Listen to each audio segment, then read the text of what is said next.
Hola, mi nombre es Ana Cristina Olvera y desde todas las latitudes de la región les doy la bienvenida a nuestro punto de encuentro en el arte y el conocimiento, el noticiero científico y cultural iberoamericano, NSC, el espacio informativo de la Asociación de las Televisiones Educativas y Culturales Iberoamericanas, ATEI.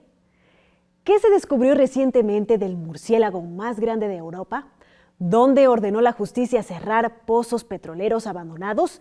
¿Y cómo extraen tintes naturales de la hoja de coca? Acompáñenme en este recorrido de 30 minutos a descubrir lo que se produce, se investiga y se crea cerca de ti. El vitiligo afecta el sistema inmunológico y la piel, provocando manchas blancas. Personas de todas las etnias pueden padecerlo y entre el 20 y el 35% de los pacientes son niñas y niños. En el Instituto Politécnico Nacional investigan su relación con la acumulación de grasa en el abdomen.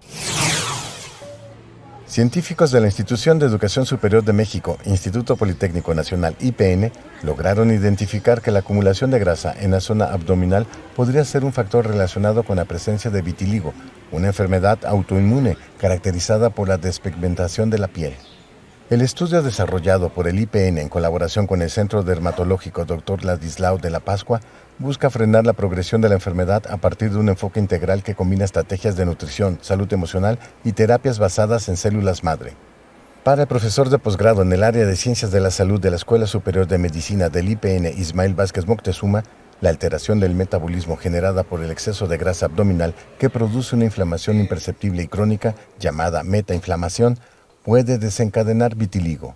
Hay un componente que pudiera participar a este tipo de grasa. Esta grasa que se localiza en el abdomen, ¿sí?, y que puede localizarse alrededor de los órganos o en el mesenterio, en el epiplón, esa grasa se inflama con facilidad y los factores que está liberando a la sangre van viajando y pueden detonar la inflamación en otros lugares, como por ejemplo la piel como tal. El integrante de la Escuela Superior de Medicina del IPN comentó que la terapia psicológica es vital, pues la mayoría de las personas con vitiligo presentan baja autoestima, además de sufrir estrés y ansiedad debido a la despigmentación, sobre todo en zonas visibles del cuerpo. A decir del experto, otro de los aspectos fundamentales a considerar es la alimentación de los pacientes, ya que seguir una dieta equilibrada que favorezca la reducción de peso y de la grasa intraabdominal resulta esencial para disminuir el riesgo de desarrollar vitiligo. Por el lado de la nutrición, ¿sí?, este estudio va a permitir identificar los pacientes con obesidad central, número 1. Número 2, va a permitir establecer medidas dietéticas para mejorar la inflamación silenciosa de los pacientes y esto va, pensamos, detener la enfermedad. Los investigadores analizaron también biopsias de piel con vitiligo y observaron una disminución de células mesenquimales, células madre que regeneran tejidos y controlan la inflamación en zonas afectadas. Vázquez Moctezuma consideró por ello que reforzar la dermis con más células mesenquimales podría ayudar a controlar la inflamación y favorecer la regeneración de la piel en los pacientes con vitiligo. Esta enfermedad afecta a más de 150 millones de personas a nivel mundial y en México supera el 1.000.000 de habitantes, según cifras de la Fundación Mexicana para la Dermatología. Con información de la oficina en Ciudad de México, Noticias Xinhua. En el límite entre Ciudad Real y Albacete, España, está el yacimiento arqueológico de Ruidera Los Villeres, en el Parque Natural de las Lagunas, que tiene una gran importancia por la excepcional cantidad de fósiles homínidos arcaicos que han encontrado. Estamos en el yacimiento de Ruidera Los Villares, que el yacimiento lo descubrimos precisamente en esta carretera que estamos aquí. Fue cuando la carretera se construyó en el año 63-64 aproximadamente, pero no fue ya hasta el inicio de los 2000, 2009 aproximadamente, cuando el hecho de que esta carretera se construyó sobre un yacimiento paleontológico arqueológico se hizo evidente, porque durante esos 30 años el yacimiento pasó inadvertido hasta que más o menos en la década de los 2010 aproximadamente, el guardia de la finca, Antonio Ruiz Reynosa, fue el que dio el aviso de que cuando se hizo la carretera habían aparecido aquí algunos restos que le parecían fósiles. Pasaba con la rutina de la vigilancia por aquí dando una vueltecilla y a la altura de por aquí me senté en una piedra y vi cómo blanqueaban los huesos, salían de la misma piedra. Entonces vi que tenía algo de importancia, porque salir de la piedra, digo, esto tiene que tener muchos años aquí metido. Así que, así, de casualidad. La parte de Atapuerca es un yacimiento excepcional, probablemente. No hay nada en la península ibérica o en España que tenga estas características tan interesantes y tan ricas, y que esté en un momento cronológico tan importante donde los neandertales están comenzando a diversificarse. Entonces tenemos un poco el origen de toda la cultura y de toda la anatomía neandertal. Mientras que en Atapuerca, en la cima de los huesos, en una cronología similar a la nuestra, ya son prácticamente neandertales, son denominados preneandertales. Aquí en Ruidera, la morfología de nuestro homínido es un poquito más arcaica. Todo nos indicaría que estaríamos en la especie Homo heidelbergensis, que sería la que daría lugar posteriormente a los neandertales en Europa. Entre todas las piezas que hemos encontrado, lo más relevante hasta ahora ha sido los dientes, que como veis están bastante bien conservados. Y dentro de estos dientes, este por ejemplo es un M1, ya tenemos toda la serie dental postcanina, está preservada. La lástima es que por el hecho de que se encontró a través de la construcción de la carretera, todas las piezas de momento están aisladas, pero aún así pues son bastante informativas y nos pueden decir bastante sobre estos homínidos. El murciélago nóctulo grande mide entre 7 y 10 centímetros de largo, incluyendo la cabeza y el cuerpo. Tiene un peso entre 35 y 60 gramos y una cola que puede medir entre 5 y 6 centímetros. Investigadores han confirmado que puede cazar y devorar aves en pleno vuelo. Un equipo internacional de científicos liderado por el Consejo Superior de Investigaciones Científicas y la Universidad de Aarhus de Dinamarca ha confirmado que el murciélago nóctulo grande, Nyctalus lasiopterus, caza y devora aves en pleno vuelo durante la noche. El hallazgo, publicado en la revista Science, revela con detalle un comportamiento que hasta ahora se conocía solo por análisis indirectos de ADN y restos alimenticios. Los micrófonos y detectores de ultrasonidos captaron cómo el nóctulo grande, el murciélago más grande de Europa, es capaz de localizar, perseguir, capturar y consumir estas pequeñas aves en vuelo. Los científicos aseguran que el resultado de la investigación cambia nuestra visión sobre el papel ecológico de los murciélagos y destaca la necesidad de proteger los ecosistemas donde cazan y descansan. El mercurio es clave para la minería artesanal de oro, porque se usa para separar sus partículas de otros materiales sólidos. En las minas de Querétaro, en México, se extrae este metal que se utiliza en la Amazonía y se ha abastecido con al menos 200 toneladas en 6 años. La Sierra Gorda es una de las regiones más biodiversas de México. Sin embargo, la extracción de mercurio en la zona es una amenaza para las personas, los animales y el medio ambiente. Carlos Martínez trabaja en la mina. Para obtener 1 kilo de mercurio hay que extraer 1 tonelada de roca, nos cuenta. Vale la pena, dice, porque el precio ha subido. En el 2012, un dato que sí lo tengo, dan 920 pesos. Pero en el 2025, que ha sido la vez que yo creo que ha subido más, como en enero, febrero, marzo y abril anduvo arriba de los 6,000 pesos. La minería del mercurio tiene aquí una larga tradición. Este metal pesado se usa para la extracción ilegal de oro. Metes la piedra, le guía al horno, la avientas y a ciertos grados se hace gas y ebulle por aquellos nipples que vieron ahí. Y ya luego caen unos ollas, unos botes que tenemos ahí de recipientes. Pero el mercurio es altamente tóxico, causa daños neurológicos y su uso está restringido en muchos países.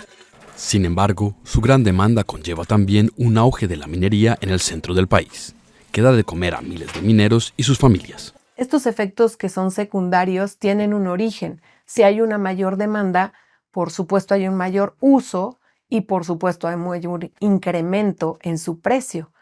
Y es difícil que personas en vulnerabilidad dejen la actividad cuando no se les ofrece una alternativa a su actividad que han hecho de generaciones en generaciones. El auge de la extracción del mercurio mexicano impulsa la minería ilegal de oro en el Amazonas, contaminando amplias áreas selváticas y poniendo en peligro a la población.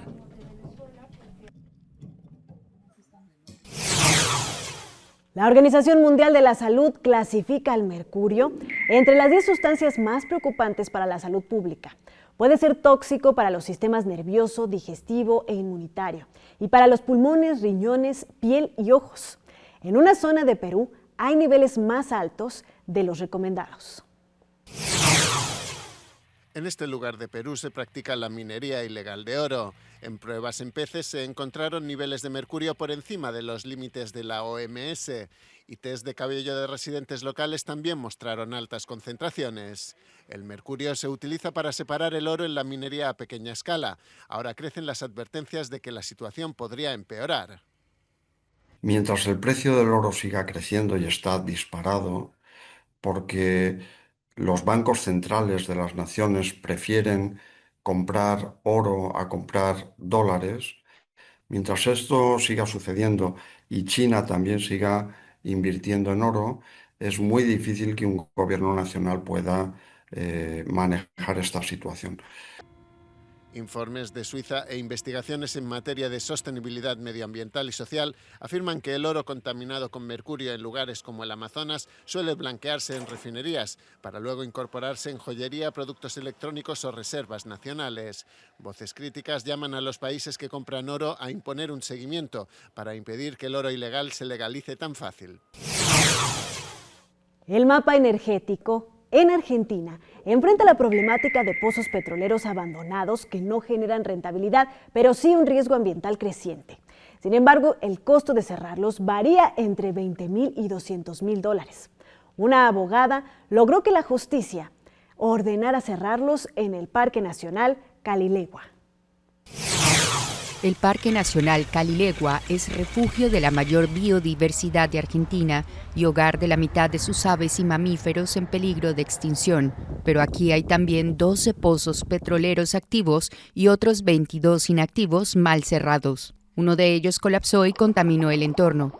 A comienzos de septiembre, la Corte Suprema de Argentina ordenó que en 5 años deben cerrarse los 34 pozos y repararse el daño ambiental. La abogada de los vecinos denunciantes lo celebra como un hito. Hubo afectación del suelo, del subsuelo, de la flora, de la fauna, también en cuanto al agua de consumo, porque decimos que esos ríos, tal como decía, esos arroyos forman parte de ríos y esos ríos afectan tanto las comunidades cercanas a los ríos como también a otras comunidades que se alimentan y que reciben el agua para la producción y por supuesto para el consumo. En 1969, la petrolera estatal argentina YPF comenzó a explotar el yacimiento. 10 años después se creó el Parque Nacional, pero la extracción continuó. Más tarde los pozos pasaron a otras petroleras como la privada argentina Plus Petrol y la china JHP. En la actualidad pertenece a 2 empresas de energía de la provincia argentina de Jujuy. La Corte condenó por el daño a la administración de Jujuy, sus 2 compañías energéticas y al Estado Nacional y exculpó a las petroleras que produjeron en primer lugar. A solo 10 kilómetros del pozo colapsado está el pueblo de El Bananal, donde viven 700 indígenas guaraníes. Allí una misionera laica católica fue una de las primeras que denunció la contaminación y recuerda que murieron animales cuando se desbordó el pozo en 1997. En la salud animal sí fue importante. En la salud humana no llegó, pero expertos que conocen el tema dicen que los caños se pueden reventar abajo y afectar las aguas. Desde este taller en Buenos Aires, Greenpeace organizó, al igual que otros grupos ambientalistas, campañas para terminar con la explotación petrolera en el Parque Nacional. Incluso recurrió a la justicia. Nosotros siempre decimos que la explotación petrolera dentro de un área protegida es absurda, es peligrosa y es ilegal porque viola leyes de parques nacionales, viola leyes de hidrocarburos, viola la ley de bosques, por ejemplo. Entonces nos parece que esto es ejemplificador para también cuidar la biodiversidad. Pese a que la responsabilidad de la contaminación le cabe a gobiernos de las últimas 6 décadas, las autoridades actuales en Argentina y Jujuy no aceptaron ser entrevistadas por DW. Ambos estados deben invertir unos $70 millones para cerrar y remediar los pozos. Ahora solo falta esperar que los gobiernos de Argentina y la provincia de Jujuy cumplan con el fallo de la Corte Suprema y remedien el desastre ecológico. El problema es que ya ha habido fallos de la Corte que se han incumplido, inclusive en medio ambiente. Huo Yaofei, nombrado embajador del turismo y la cultura cubana en China para divulgar en su país las bondades de la industria del ocio, es el primer ciudadano chino en alcanzar el grado de doctor en ciencias en una universidad cubana. El artista Huo Yaofei se convirtió el viernes en el primer ciudadano chino en alcanzar el grado de doctor en ciencias en una universidad de Cuba al defender con éxito una investigación sobre el intercambio cultural entre ambas naciones. Ante un exigente jurado académico de la Universidad de las Artes de Cuba, Huo, un excelente bailarín de música popular cubana, a quien todos conocen como David, presentó la tesis Modelo de gestión de las expresiones de la cultura cubana en China desde el emprendimiento creativo Casa David. Muy vinculado a Cuba desde hace más de 2 décadas, Huo trabajó de manera académica sobre su experiencia en la Casa de David, un salón que montó en Beijing donde enseña no solo los bailes y la música popular cubana, sino de manera general la rica cultura de la isla caribeña. Aunque el arte es el nexo fundamental de la investigación, la tesis va mucho más allá y abarca la economía, la diplomacia y hasta la cultura como vehículo de transformación social y de defensa de la nacionalidad. Bueno, yo soy artista, bailo, músico, toco, pero también yo soy empresario. Yo tengo Casa David, empresa en China, ganamos dinero, pero lo más importante, yo soy maestro, un maestro chino para defender, para promover la cultura cubana para siempre. Pero quizás el más sorpresivo de los premios fue la llegada inesperada al final de la ceremonia del presidente cubano Miguel Díaz-Canel, quien se fundió en un abrazo con Huo tras felicitarlo. En un breve diálogo con Xinhua, Díaz-Canel destacó el aporte de ese ejercicio docente desde el compromiso y la responsabilidad de una persona que se define como maestro. La palabra maestro lleva mucha responsabilidad asumirla, ¿no? Porque es educar, y más cuando estamos educando con elementos que tienen que ver con raíces y con tradiciones culturales y con elementos fundacionales de nacionalidad, de cultura en su sentido más amplio, no solo en el de la manifestación cultural. El mandatario subrayó el simbolismo del éxito docente de Huo, que llega en un momento en que tenemos un excelente estado de las relaciones, el momento en que nos hemos propuesto crear una comunidad de futuro compartido entre China y Cuba. Con información de la oficina en La Habana, Cuba, Noticias Xinhua. En el 2023 en Colombia había más de 253.000 hectáreas sembradas de hoja de coca, lo que la posiciona como el mayor cultivador del mundo. Tinta Dulce es un proyecto que la usa para la industria de la moda y el arte, por ejemplo, extrayendo tintes naturales. Un caldero y un trozo de tela bastan para que la artesana colombiana Luz María Rodríguez convierta en un tinte natural para textiles el polvo verde de las hojas de coca molida, la planta base para la producción de cocaína. Rodríguez, quien tuvo su primer contacto con el sector hilero cuando tenía 7 años, forma parte desde el año pasado del proyecto Tinta Dulce. Esta iniciativa de las diseñadoras bogotanas Daniela Rubio y Mónica Suárez busca compartir prácticas de tinturación natural con comunidades artesanas de diversas partes de Colombia y cambiar el estigma que existe alrededor del cultivo de coca. Esto declaró la artesana Luz María Rodríguez. Pues en el momento, cuando la primera persona me dijo vamos a trabajar con hoja de coca, pues uno como que lo primero que se le viene a la cabeza es la coca, o sea, como es una planta, que siempre digo la planta que mata en ciertas formas, uno pues ya el chip de la cabeza es otra cosa, pero luego cuando empezamos a trabajar y cuando nos involucramos y vemos que también es medicinal, que hace parte de la gastronomía, o sea, empezar a investigar que realmente no es una planta mala, sino es mala las acciones que nosotros hacemos con la planta, pero que si nosotros la sabemos utilizar, le podemos sacar un buen provecho. Tinta Dulce nació en 2021, cuando Ruby y Suárez, mediante un programa apoyado por la ahora extinta Agencia de los Estados Unidos para el Desarrollo Internacional, empezaron a viajar mensualmente a El Tambó, en el departamento del Cauca, para trabajar con mujeres productoras de seda. Allí organizaron un taller en el que las artesanas debían llevar todas las plantas que encontraran y que pensaran que podían servir para tinturar. Muchas llevaron hojas de coca, un cultivo predominante en el Cauca. Tras observar un aumento de ventas en ese grupo de mujeres, las diseñadoras buscaron financiación a través de Open Society Foundations y extendieron el proyecto hasta las céntricas regiones de Cundinamarca, Boyacá y Santander. Las diseñadoras destacan que Tinta Dulce busca compartir el conocimiento sobre el uso alternativo de la hoja de coca. Por ello, publicaron un manual para que cualquier persona, independientemente de si es experta o no, pueda preparar las tintas. En Colombia, comunidades indígenas y rurales usan la hoja de coca para fines medicinales y culturales, y la política nacional reconoce la necesidad de regular su uso para fines terapéuticos, científicos e industriales. En la Casa de la Literatura Peruana se realizó el 11º Encuentro de Narrativa Gráfica, un espacio de diálogo y reflexión que este año reunió a artistas, creadores, productores, estudiantes y amantes del arte animado, además de una feria de cómics, historietas, fanzines y artes gráficas. El sábado concluyó el 11º Encuentro de Narrativa Gráfica, celebrado en la Casa de la Literatura Peruana en Lima, donde artistas, estudiantes y productores reflexionaron sobre la importancia de este arte en el país sudamericano.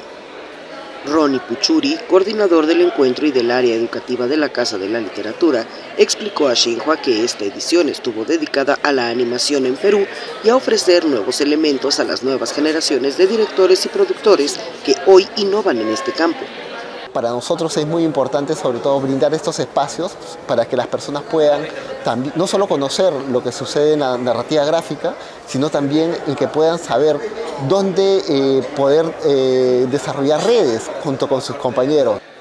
El coordinador remarcó que en los últimos años la narrativa gráfica peruana ha recibido impulso a través de iniciativas como el Concurso Nacional de Narrativa Gráfica, organizado junto con el Ministerio de Cultura, la Alianza Francesa y la Embajada de Francia. Recordó que la historieta tuvo un papel central en Perú, ante lo cual consideró importante que los periódicos retomen las publicaciones de cómics como en los años anteriores. Agregó que en Perú el sector se perfila como un semillero de creatividad que combina técnicas tradicionales con tecnologías digitales, ofreciendo nuevas oportunidades a creadores independientes. El encuentro incluyó mesas de diálogo como ¿Cómo va la animación?, donde directores nacionales compartieron sus experiencias y reflexionaron sobre el panorama actual de la industria. Y también se realizó el conversatorio de la animación tradicional a la digital, en el que se analizó la transición desde el dibujo tradicional en 2D hacia el entorno digital del software, la técnica CGI, imágenes generadas por computadora por sus siglas en inglés, y 3D. Con información de la oficina en Lima, Perú, Noticias Xinhua. Gracias por habernos acompañado en este viaje informativo del Noticiero Científico y Cultural Iberoamericano, NSC. Este espacio de encuentro no sería posible sin la colaboración y plataformas de los socios de ATI y las agencias informativas AFP, EFE, Xinhua y la Deutsche Welle. Si quieren saber más, podemos estar comunicados a través de la web en noticiasnsc.com y en las redes sociales nos encuentras como @NSC Iberoamérica, en X, Facebook, Instagram y Dailymotion. Yo soy Ana Cristina Olvera y les espero en una próxima emisión.